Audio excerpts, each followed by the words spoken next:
welcome everybody to King James Bible University. Then I'm Micah, evangelist and teacher. And today, then we have another elevator speech. And this one it'll be titled, Being Kindly Affectionate One Toward the Other. So we're going to start off with a parable over in 1 Corinthians chapter 12. And I just want everybody to open up their heart to be able to carefully think about what's being said and to really meditate and focus on this parable. So we're going to begin with 1 Corinthians chapter 12 in verse 15 and 16 and also 14. So if the foot shall say, because I am not the hand, I am not of the body, is it therefore not of the body? And if the ear shall say, because I am not the eye, I am not of the body, is it therefore of the body? And that's an actual question. So we can also apply another similitude, more modern applicational similitude. It's the same thing with the car. Then can the driver's seat say that I'm not a part of this body? So if the car seat says I'm not part of the body, is it no longer a part of the car anymore? Or what about the left and right rear mirrors that's on the door? Then if those shall say to the rest of the car, then I'm not a part of the body, is those components a part of that car? Or what about the trunk? Likewise, also the windshield wiper blades. And that answer, then it's no, because it's still a part of the car. Then it was fashioned that way, then either if it was assembled by hand or in some assembly line in a factory or by machines itself, then it was fashioned and joined together. So just as with the body, then it has many members and it's joined together into one body, and it's the same way with the car. Then all of the parts then are either fashioned together with nuts and bolts, or then they're using some sort of a adhesive or a glue, but it's still that one body. And this is also the case with this verse when you look at verse 14. So verse 14 says, for the body is not one member, but many. So then we have to keep this in mind. The foot, and it's not going to be no longer therefore a part of the body, because then it's saying in this verse, I'm not the hand. And it's the same way with the ear. And if it were possible for that conceit to be uttered, I'm not a part of the body, is it therefore not of the body? That answer is no. Because that body then has many members, but one body. So we'll pick this up with 1 Corinthians chapter 12 and verse 17 and 19. If the whole body were an eye, where would the hearing? So in other words, and how would it be possible for this creature to hear than if all of the members were a single eye? If the whole were hearing, where would the smelling? Then it'd be impossible to smell and to draw breath if the whole body then was an ear. Verse 19, if they were all one member, where were the body? And that's the same way with the car. Then just going back to that, then it has all of these multiple members, and if it was just all one big wheel, then where would it be possible to steer? Then where would it be possible to run your windshield wiper blades? Then it's all one member. So with that being said, then we'll dig deeper into 1 Corinthians, and now we're looking at chapter 12 verse 21 through 26. And the eye cannot say unto the hand, I have no need of thee, nor again the head to the feet, I have no need of you. Nay, much more those members of the body which seem to be more feeble are necessary. So it's as with going back to this example that I've been running a parallel to this. Then all of the members of that car, then whether they may seem feeble to our understanding, then it's still necessary for that car. Then it's the same way where, for an example, some cars and they have uh, buttons that electronically unlocks the gas door. Then if that button and it gets jammed or then it becomes inoperable and that's the only way to open up the gas tank, then at least the door to the gas tank, and you'll know soon enough how necessary that component is. Then it's needed. Then it's the same way with, let's say, the accelerator that's on the floor where the driver's side is at. Then it may not be the engine, then it may not be the roof of the car, but there's still a very important need of that accelerator. Because without that accelerator, then you wouldn't be able to move that car. Also with the brake, then without that brake, then you wouldn't be able to stop the car. And even so with the left and right mirrors, then without those, then it would be very difficult and very dangerous to be out there driving if now you can't use your mirrors to see what's going on. So just repicking it back up in verse 22. Nay, but more of those members of the body which seem to be more feeble are necessary. And it's just going back to this verse, all of the members of our body then are necessary. So then just with the head saying to the feet, I have no need of you. Okay, the head, then of course it's above all of the other members of our body, but the feet is going to take you to wherever your desires are at. So then you have a very important need of your feet. As far as the eye, then yes, and it's up on the head, and now then we have perception and we can see what's in front of us, but without those hands, then you won't be able to handle anything. So then it's all of these members, and they're necessary. Verse 23, and those members of the body which we think to be less honorable, upon these we bestow more abundant honor, and our uncomely parts have more abundant comeliness. For our comely parts have no need, but God has tempered the body together, having given more abundant honor to that part which lacked, that there should be no schism in the body, which that schism, that means no division, that is. So right on the other part of the semicolon it picks up, but that the members should have the same care one for another, and whether one member suffer, all the members suffer with it.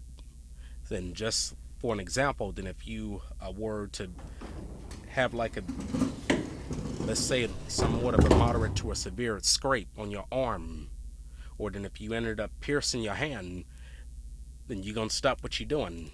Then you could be right in the middle of reading or watching a program, then soon as that pain becomes known, then you're going to stop what you're going to do, and all of the members of your body, then they're going to work together to address that pain.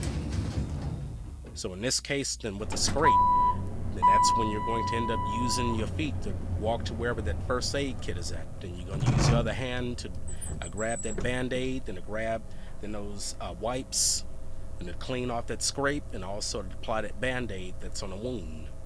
Then your eyes is going to be able to give you that sight to see what you're doing. Then all of your members is going to work together to address that one problem. Then it's a team. So once again, and whether one member suffer, all the members suffer with it. And on the other side of the semicolon, then we have then another important point. Or when one member be honored, all the members rejoice with it. And once again, for then our car enthusiasts, and namely those that like to go racing, drag racing, then when that car crosses the finish line, then if it was a fast winning car, then the entire car, then all of the members of that car is going to cross the finish line. And it's not just the engine. So the entire car, then it's going to cross that finish line together. So then we just have to keep these things in mind as we end up getting deeper into this lesson. So right here in Ephesians 5:32, it says, this is a great mystery, But I speak concerning Christ, so the anointed in the church, so the body of people. And as with Paul, then he is running a spiritual mystery here, and so is I. So in this case, then just as with the members of the body all having that same care one for another, then when one suffers and all of the members suffer with it, and when one member is honored, all the members rejoice with it. And so ought then a man, the husband, and a wife to also have that same care one towards the other. And it's the same way with the body, then it's having all of these multiple members working together as a team, and they're all joined together. Then it's the same way with the husband and the wife, then they're joined together under Christ, and they're one flesh. So then we have 1 Corinthians chapter 12 and verse 12 and 27, and Matthew chapter 19 and verse 6. For as the body is one and has many members, and all the members of that one body, being many, are one body, so also is Christ. And now ye are the body of Christ, and members in particular. So even in this marriage, then you have that husband, and you have that wife, and you have that male, you have that female. Matthew 19 and 6. Wherefore there are no more twain, but one flesh. What therefore God has joined together, let no man put asunder. So then we shouldn't have any schisms or any divisions in this marriage. But, the husband and the wife, then it's a good thing then if they're all on one accord, working together. So then here's the important point and the main takeaway from this elevator speech. So Ephesians 5 and 33 and 29 and 28. So nevertheless, let every one of you in particular so love, so promise his wife even as himself, and the wife see that she reverence her husband. So then you see that in a marriage, then it's a good thing. Then if that marriage and there is love, then there's gentleness, then there's peace in both members, and their kindly affection one towards the other. So picking it up with verse 29 and 28. For no man ever yet hated his own flesh, but nourished and cherished it, even as the Lord the church. So the same comparison as the Spirit of God, then he's promised us, and he ended up giving us a life so that we can also be rich through in his abundant glory, mercies. Then we have to also promise our spouse in marriage, to where you're rendering to that other person that do benevolence, and that the other spouse, and they just don't feel like they're a prisoner in the marriage. So ought men, so verse 28, so ought men to love their wives as their own bodies. So he that loveth his wife loveth himself. And the reason why we're doing this lesson is because of a conversation that I ended up having with one of my loved ones on a little get-together, a little visit, and she was talking about how then there's tribulation in her marriage, just at that particular moment where you have these men, and not just in her particular marriage, but also in some of her friends, where you end up having men that just, it's according to their own ignorance, then they're running their marriages, then it's with rigor, where they believe just because they're the man and the woman, then that's the female, the wife, then it's the woman's responsibility that then she must cook all of the time, and she must clean, and that's not his office, but it's her office to cook and to clean all of the time, and to rear up the children. That it's all of those household chores, and those are hers, and he has nothing to do with them, but then she must get all of those things done. And that it goes back to which we had seen with the comparison of the body and the many members, and also the parts of the car. They're all different members, but they work together for that car to end up functioning to where it's useful to the driver, and all of the members of the body, then they work together to where the person, then they can end up going about their day and getting their jobs and their duties accomplished. And another problem that we run into that's sitting over in our law books is this: we run right over here with Leviticus 19 and 43, which we'll take a look at that. It says, "For they are my servants, which I brought forth out of the land of Egypt," so that's out of the house of bondage. "They shall not be sold as bondmen. Thou shalt not rule over him with rigor, but shall desire," so desire thy God. So that takes us right back to 42.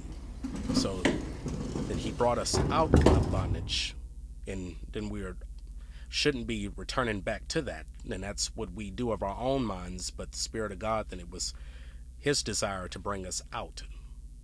So then we always have to just consider it in our actions and make sure that we're displaying fruits of the Spirit and not fruits and just characteristics of the flesh. So we're going to end up picking up the two Bibles, and we'll look at some of these precepts here to just put this in our remembrance about being gentle and peaceable.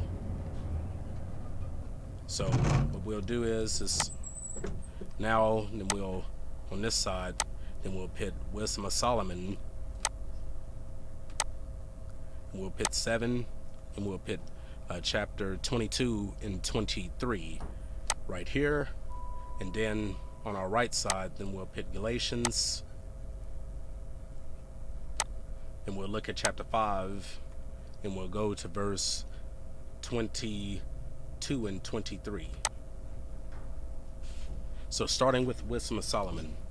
"For wisdom, which is the worker of all things, taught me.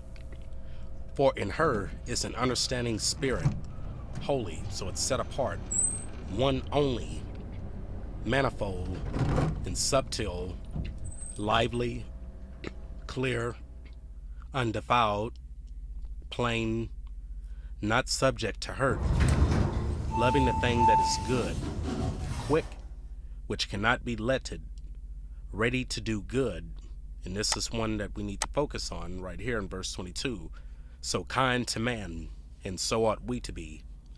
So steadfast, sure, free from care, and having all power, and overseeing all things, and going through all understanding. So pure and most subtle spirits." So we see right here in verse 23, then that's one of the characteristics of this spirit of wisdom, then it's kind to man. Then we can also see this in Galatians chapter 5 and verse 22 and 23. "But the fruit, which is the works of the Spirit, is love," so that promise, joy, peace. So then we're not being brawlers, not being evil speakers of our neighbors and our brethren. So long suffering, gentleness. So that's characteristics that we have to strive to show. And that's one of these fruits that we need to have on our tree, is this gentleness. So goodness, faith, meekness, and also a temperance. Against such there is no law. So it's no law, and it's going to be chargeable to you for doing these things. And this is all fruits of the Spirit. Then we also have over here in the book of James, then we're going to look at James chapter 3, and we'll look at verse 17. So then this is a third precept.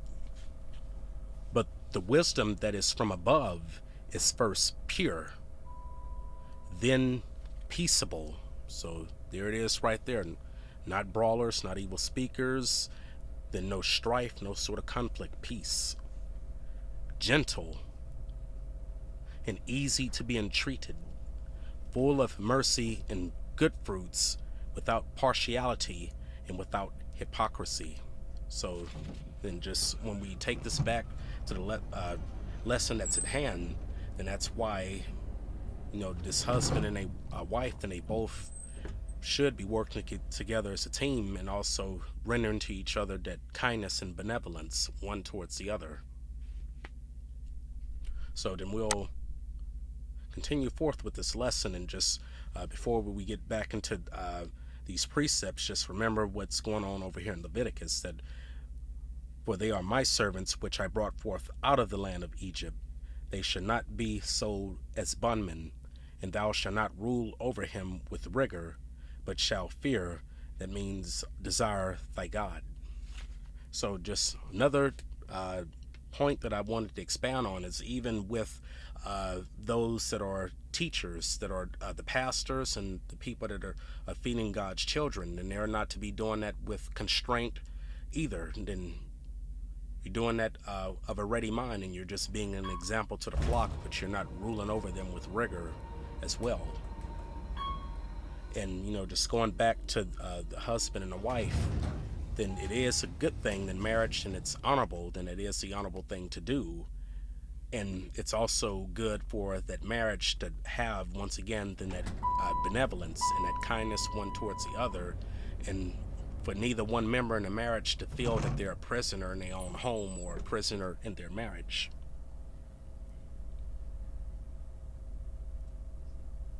So we'll go forth and we'll look at one of the pieces of false doctrine that some of these men that are ignorantly using these precepts to try and justify a woman to behave a certain way. So this is one of the precepts that was brought up with the conversation with one of my family members. So we have this Proverbs 31:15. She rises also while it is yet night, and giveth meat to her household, and a portion to her maidens. So these are the child servants. That's what that means spiritually. So the maidens, and those are child servants spiritually. So then the problem with this verse is some of the men that are unlearned in precepts, that don't have then a sound understanding of doctrines and teachings, and they interpret this according to their own understanding, and they use this and explain it to folks that the wife, then it's her responsibility to be getting up early in the morning and to have a meal on the table every single time for the husband and for the children. That's her duty, that she must do that. And just once again, and that we have to remember that everybody's situation in a marriage, and it's going to be different. And you may have the woman where then she's working longer hours than the husband. Then you may be in a situation where the husband, and he may be disabled. Then he may have some sort of a complication that's preventing him from working, and he's collecting some sort of a settlement, some sort of a compensation from his job or from the government. And the woman, then she's the one that's working, and he's the one that's staying at home. Then everything, then it should be done as a team and part of an agreement. Then that's what makes these two work together effectively as one in this marriage, where everything is set up in as sort of an agreement where both are parties and they have that consent, and they're both on that one accord.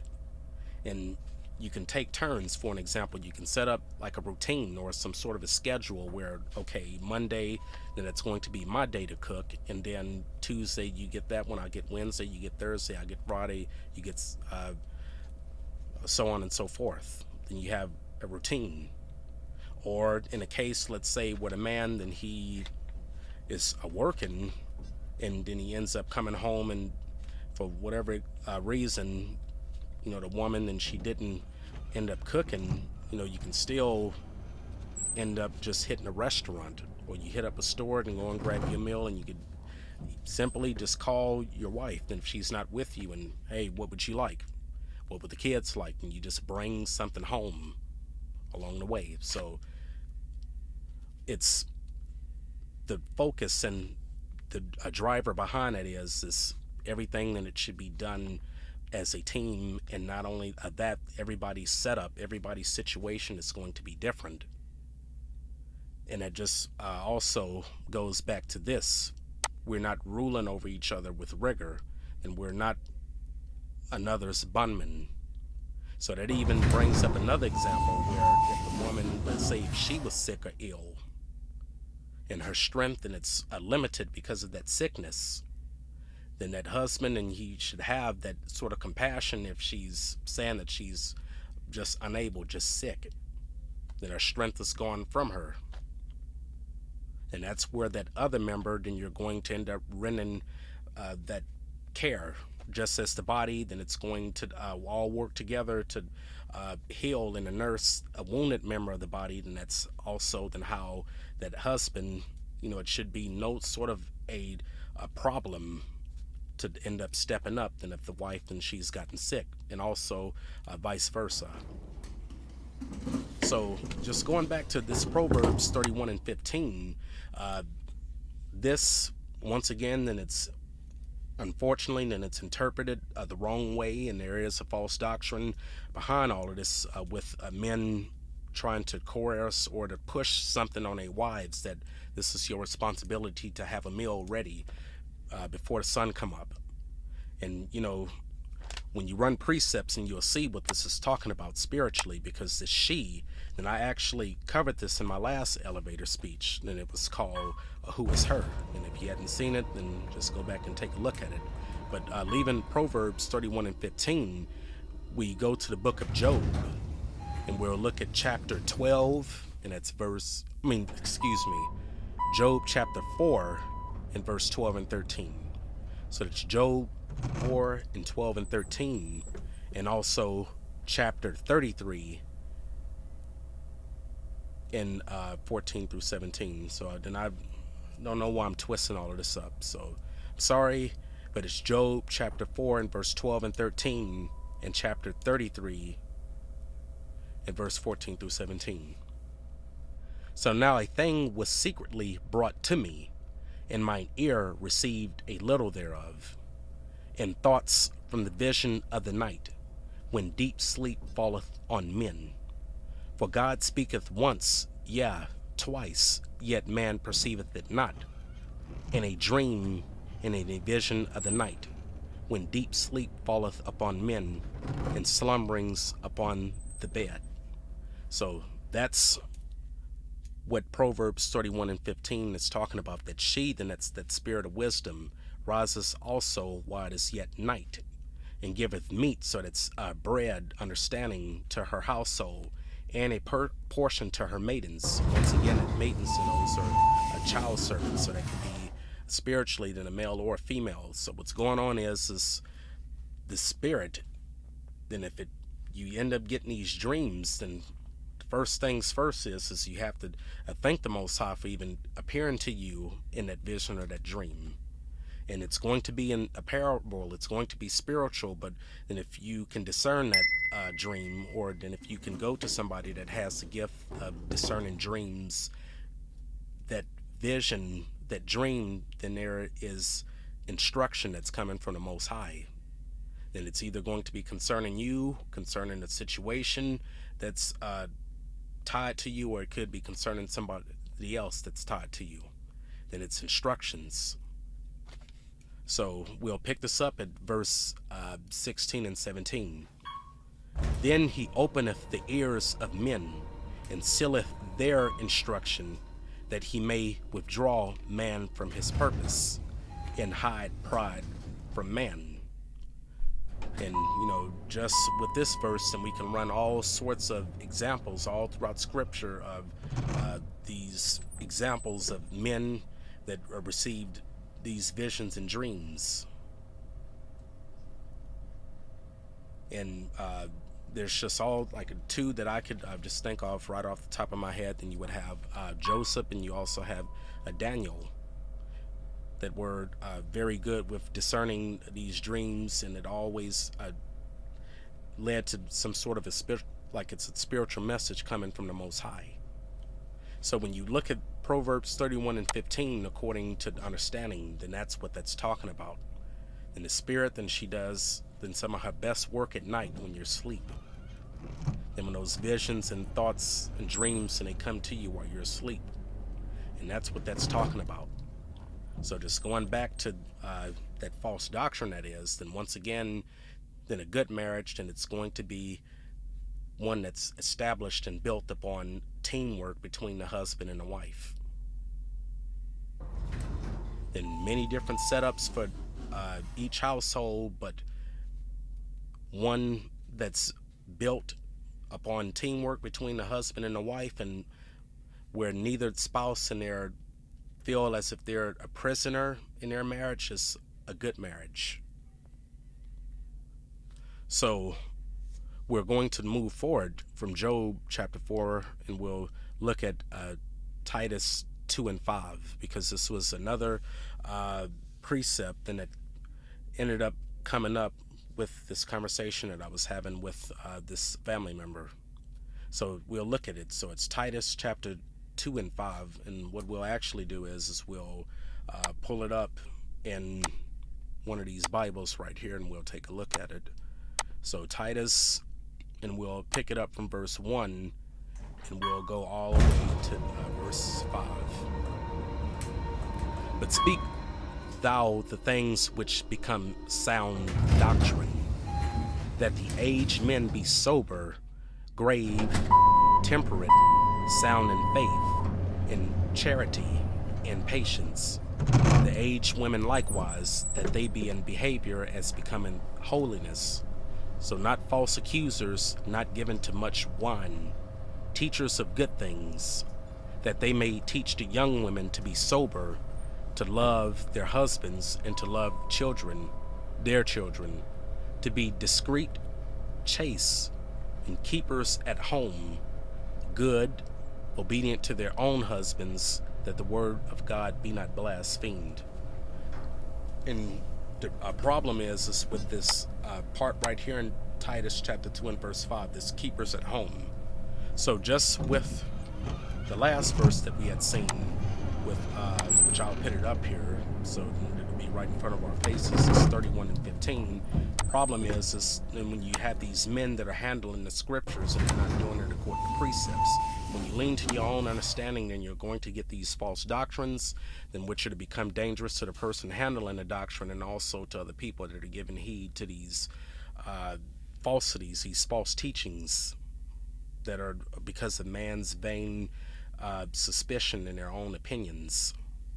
So with this keepers at home, then I've heard that the woman, then they have to be it's their duty to be cooking and cleaning, mopping, sweeping, their all of the chores around the home. Then it's their responsibility. That's what their interpretation of this keepers of at home comes out to.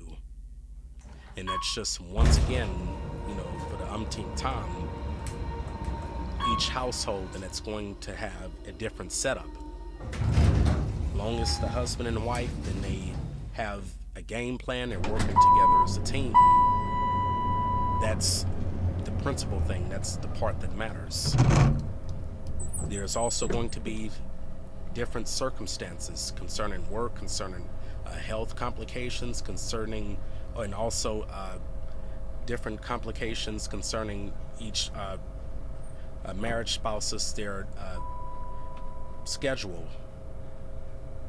So long as they're working together, like for an example, then the husband, and he may end up cutting the grass. Then the wife, on the way home, then her job, then it's closest to the supermarket, so she's doing the groceries. Then the husband, and he has the better hand at the landscaping, so then he's doing all of the edging and the trimming. So you're working together. The woman, and she may be the better bookkeeper between the two. So then she's the one that's running a budget, keeping track of every dollar, every penny, to make sure that wherever a money then it's being wasted, then we can tighten these things up so we can keep the dollar then it flowing better in the house. The man, then he may be the better cook. Then there are some men out there that enjoy cooking, then which namely, then I'm also one of them myself. But you have some men that may enjoy cooking, and they may prefer to do the cooking. So just looking at this keepers at home, this keeper, that is an overseer. Then that's what a keepers mean. So a keeper, then that's an overseer. And leaving here, then I'm going to run some precepts so we can see how that functions in scripture. So what we'll do is we'll look at Genesis, and we'll pick it up at chapter 39 and verse 20 through 23. And Joseph's master took him and put him into the prison, a place where the king's prisoners were bound. And he was there in the prison. But the Lord was with Joseph and showed him mercy and gave him favor in the sight of the keeper of the prison. So there's this keeper. And the keeper of the prison committed to Joseph's hand all the prisoners that were in the prison. So this keeper of the prison, and he's the overseer. Then he has all of these souls that are in this prison that it's committed onto him. And he's the overseer of this prison. And that's why then he's referred to as the keeper.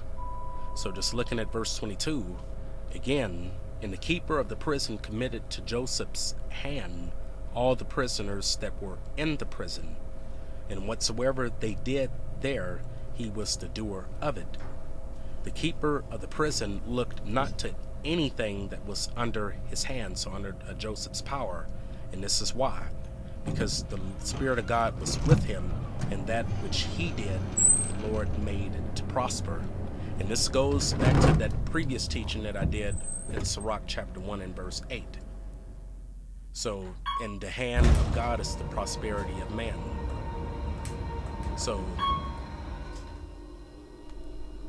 we'll actually, since it's not a biggie, then we'll end up looking at that one of the verses from that previous lesson. So we'll go to Sirach chapter 10, and we'll look at verse 5. And the hand of God is the prosperity of man, and upon the person of the scribe shall he lay his honor. So upon that scribe, then that's ready to write the instructions and also the desires of God on their heart. That could be male or female. So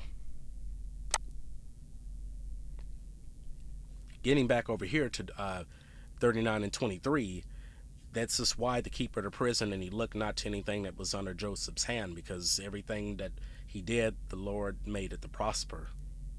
And this is also the same case with Pharaoh when he ended up promoting Joseph to that high position.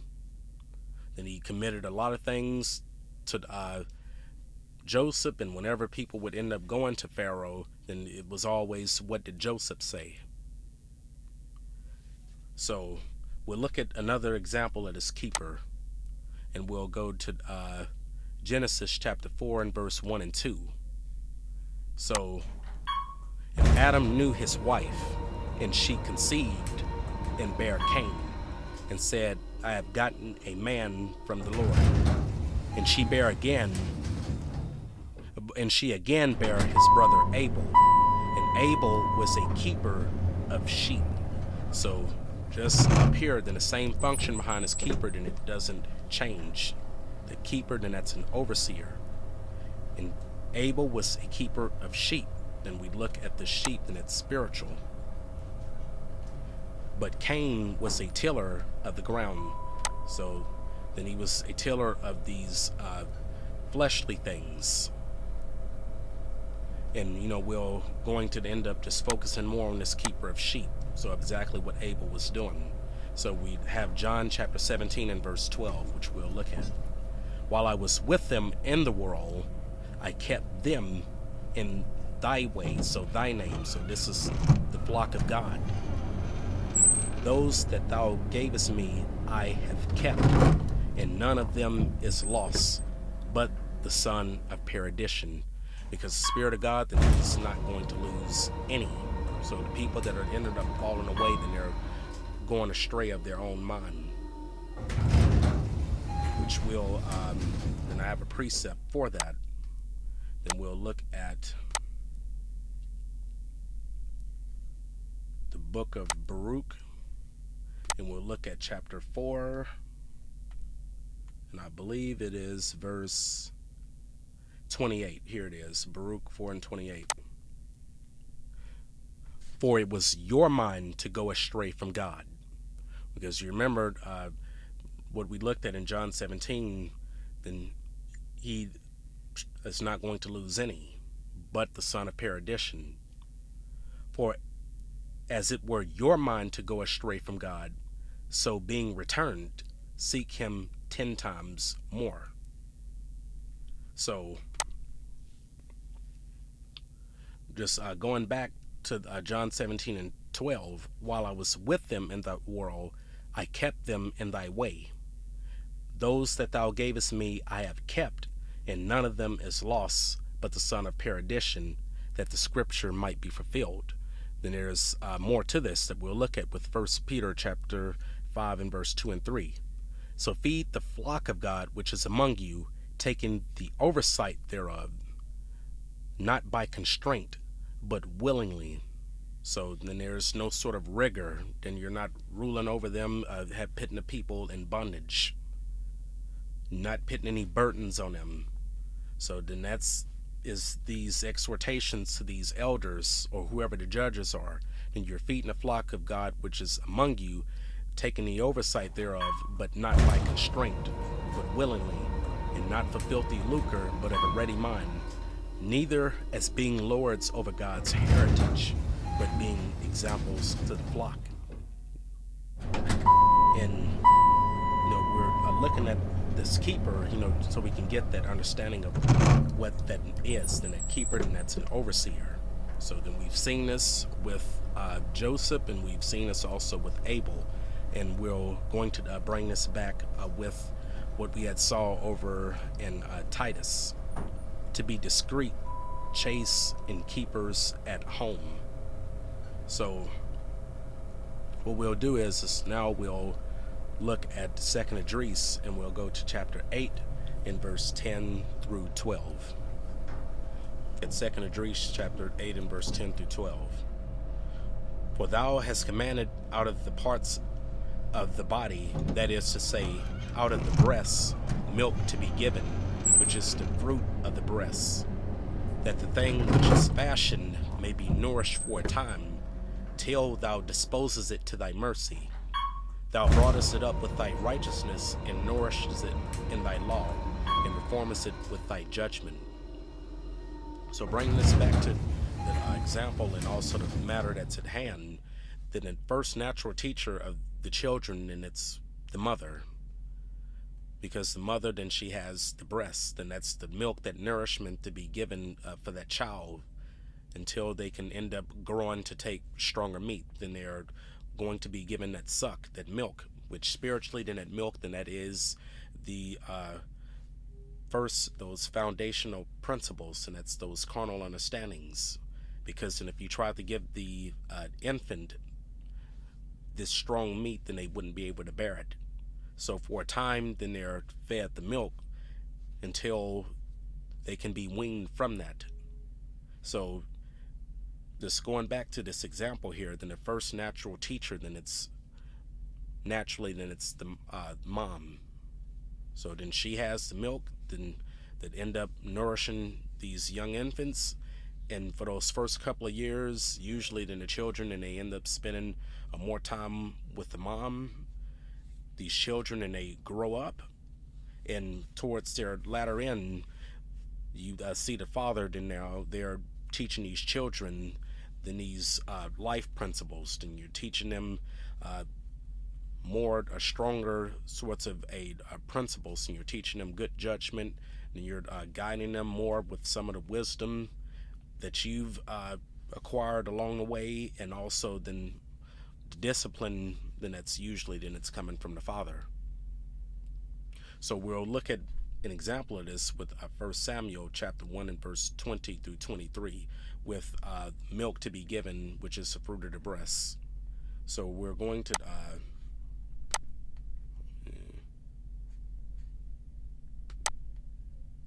put my thing back up. So we'll go to 1 Samuel chapter 1 and verse 20 through 23. Wherefore it came to pass, when the time was come about after Hannah had conceived, that she bare a son, and called his name Samuel, saying, because I have asked him of the Lord. And the man Elkanah and all his house went up to offer unto the Lord the yearly sacrifice in his vow. But Hannah went not up, for she said unto her husband, so I will not go up until the child be weaned, and then I will bring him, that he may appear before the Lord, and there abide forever. And Elkanah her husband said unto her, do what seemeth thee good. So you see right here in this example that I pulled, that you don't see Elkanah ruling over his wife than with rigor. Then she ended up making that request, and he ended up giving it his blessing. So just going back to verse 23, and Elkanah her husband said unto her, do what seemeth thee good. Tarry until thou hast weaned him. Only the Lord establish his word. So the woman abode and gave her son suck until she weaned him. So then we see right there, then just it goes back to that example that we had looked at over here in 2nd Esdras chapter 8 and verse 10 through 12. So then you see that naturally then that first teacher of the children, and it's going to be the mother. But you know, the point is, it's not for this Titus right here, chapter 2 and verse 5, this keeps it homed in your, as a man using this to put your wife in bondage and making her to serve and do all chores with rigor. Another thing that came up that was pretty mind-boggling of this conversation was a matter concerning the washing of dishes. So then this family member of mine, and they was saying how then another sister, then they're dealing with some man, and that's forcing her, you know, to wash the dishes a certain way. And I don't know where the doctrine and it came from. Then I tried to pull up some research myself, then see exactly, you know, where it was being referenced, where I could have seen it to play some sort of a clip. But the thing was is that the man was telling this woman that the dishes, and they have to be scrubbed with a certain pattern, and it was just mind-boggling. And I did end up giving, you know, my family member then these precepts so they can hopefully pass along to that person. So we have Matthew chapter 7 and verse 7 and 8. So howbeit in vain do they worship me, teaching for doctrines the commandments of men. For laying aside the commandment of God, you hold tradition of men, as so touching concerning the washing of pots and cups, and many other such like things you do. So we have Matthew 23 and 27 and 28. So woe unto you, scribes and Pharisees, hypocrites, for you are like unto whited sepulchres, which indeed appear beautiful outward, but are within full of dead men's bones, and of all uncleanness. Even so ye also outwardly appear righteous unto men, but within you are full of hypocrisy and iniquity. So just going back to these pots and cups here, and you're more concerned about the outward part of these things, and spiritually when we're looking at these, and these are vessels, then the part that the Most High and he's concerned is with the secret part, the inward part. And this is why then he is making this statement right here in Matthew 27 and 28. So woe unto you, scribes and Pharisees, hypocrites, for you are like unto whited sepulchres. So outward then it's all beautiful, but in the inside then it's real ugly and dark in there. So then, what I ended up telling my family member is that, you know, we can open up the Bible and run through scripture, and you won't find any sort of precept and that's commanding or calling for a certain pattern for washing physical cups and dishes. So to me, then what it comes off is that whoever that person is, and it's more of an authority trip, that if you can compel then this woman to follow that instruction, then it'll open you up to compel her to do other things. And it's an authority trip, and it's an ego trip. That's what it is. And, you know, concerning just more about the outward thing that is, we have Ecclesiastes chapter 12 and verse 7. Then shall the dust return to the earth as it was, and the spirit shall return unto God who gave it. Then the Most High, then when we look at these pots and cups spiritually, then you put yourself there, then he's more concerned about that spirit that's in the inside, that you need to wash it and sanctify it by the word. But going back to the washing of pots and cups, carnally that is, according to the flesh, it's more than of an authority, than it's an ego trip, just an abuse of power that these men, that they're ignorantly studying scripture, and they're trying to compel these women to use a certain pattern, and it's called for of the washing of pots and cups, and not knowing or keeping in their remembrance that all of the things that the Most High, then he's created, then it's for our learnings, and are used for similitudes and examples. In the same way that this pot and this cup, then it holds the liquid, then that's how then we're this vessel that he wants our word, he has a desire for it to be in our inward parts. Then the inward part of us has to be sanctified and washed. But that's a lesson for another day. So with that being said, if you have any sorts of questions, comments, and concerns, and you can leave them in the description box. This is Micah, evangelist and teacher, and until next time, peace.